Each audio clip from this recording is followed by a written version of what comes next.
I don't know why, but one of my favorite stories when I was growing up was one in which a hero started as a complete nobody and ended up as somebody really critically important. One of the books I read was entitled The Captains and the Kings, and it was authored by a woman by the name of Talyor Caldwell.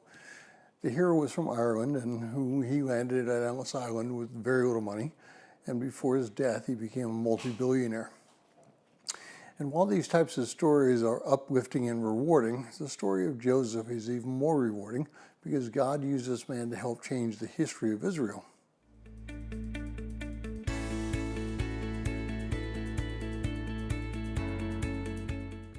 Well, if you're joining us in reading through this 6-month reading plan through the book of Psalms, today's reading is Psalm 105, verses 20 through 30, and I encourage you to read that section.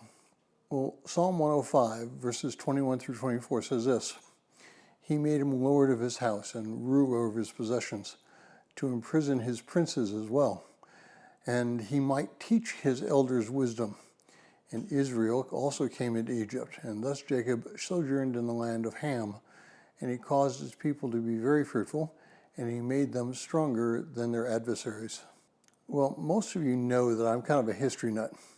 To me, there's nothing more exciting than to read a book or to look back into history and discover what people did and why they did it. These discoveries help me learn the principles that they used or didn't use, and then take those principles and apply them to my life so that I might be more successful in my walk with God.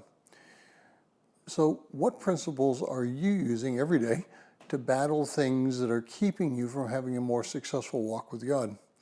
Are you struggling with pride or hate, ambition, or maybe even continually putting off something that you know you need to do? Are you successfully battling your passions? And I do not necessarily mean sexual sin here. Your passions are something which keep you from a consistent walk with God. So let's look at Joseph's life for just a moment. He started with a promise. It morphed into a pride issue and ended up with him being sold into slavery. He then was falsely accused of sexual sin, forgotten in prison after he had told a favorable outcome of a dream, and then facing Pharaoh and interpreting his dream, knowing that if he failed, he was as good as dead. Yet he did that knowing that God had given him certain promises. Well, chances are we're not facing such drastic decisions, but we may be facing life-changing ones. This lockdown has caused many people in New York and New Jersey areas to decide that they were going to move. Many of those who suffered through the last 2 hurricanes here in the South, both in Houston and one in New Orleans, permanently moved out of those cities seeking a better life. Today, take some time to evaluate where God has placed you in your life, where you can repent, and then make a simple plan to live your life a little closer to Him. And if you would like a PDF copy of this entire reading plan, please send an email to phineasjacobus@runningtohim.net.